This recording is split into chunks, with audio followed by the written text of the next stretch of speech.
প্রাক্তন সাংসদ বিজেপি নেতা অর্জুন সিংকে তলব রাজ্য পুলিশের গোয়েন্দা বিভাগের।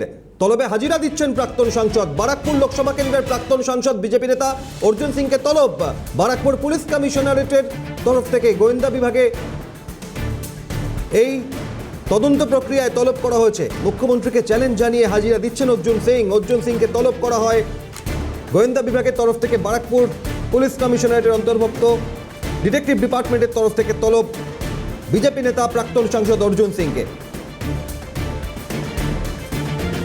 শান্তনু আমাদের প্রতিনিধি আরো জানাবেন বিস্তারিত। শান্তনু, এই তলবের মূল কারণ কি, সর্বশেষ আর কি খবর? দেখো, একদমই ব্যারাকপুরের প্রাক্তন সাংসদ অর্জুন সিংকে পর একাধিকবার ব্যারাকপুর পুলিশ কমিশনার থেকে বারবার চিঠি দেওয়া হচ্ছে, যদিও তার বিরুদ্ধে একাধিক মামলার পরিপ্রেক্ষিতে। যদিও আজ তিনি দেখা করলেন যে ব্যারাকপুর যখন ভাটপাড়ার চেয়ারম্যান ছিলেন তিনি, সেই সময় প্রিয়াঙ্কু পান্ডের একটি বাড়ি বিকশিত একটা মামলা, সেই মামলায় তাকে হাজিরা দিতে বলেছে। তোমাকে বলে রাখি যে আবার আরেকটি 20 তারিখে, আগামী 20 তারিখেও দেখা করার।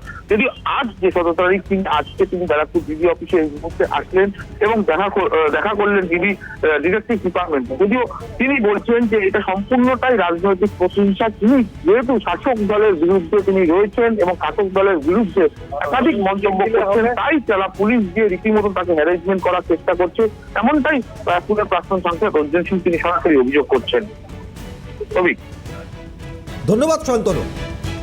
এ প্রসঙ্গে অর্জুন সিং কি বলেছেন দেখুন।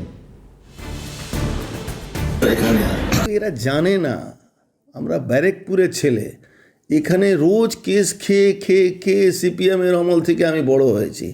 মমতা ব্যানার্জিকে আমি চ্যালেঞ্জ করছি 365 দিনে 365টা মামলা করুক। আমার কিচ্ছু যায় না, আমার প্রেশার 80 নিচে, উপরে 120 থাকবে। মমতা ব্যানার্জি সৎ সাহস থাকে। তাহলে এই যে আমি চ্যালেঞ্জ করেছি কি মমতা ব্যানার্জি জিহাদিদের সঙ্গে হাত মিলিয়ে শুভেন্দু অধিকারীকে মারিয়ে দেওয়ার চক্রান্ত করছেন, এই মামলাটাকে সিবিআইকে দিয়ে দিই। আর নালে আমি 21 তারিখে আমার ওই কেসের ডাক আছে, ইনভেস্টিগেশনের পরে আমি কোর্টে যাব কি এই মামলাটাকে সিআইডি হাত থেকে তুলে এনআইএকে দেওয়া উচিত। সেন্ট্রাল গভর্নমেন্টের ইন্টেলিজেন্স ব্রাঞ্চ বলছে কি হ্যাঁ ওনার উপরে থ্রেট আছে, আর আমি যখন বলছি তখন আমার নামে এফআইআর করছে।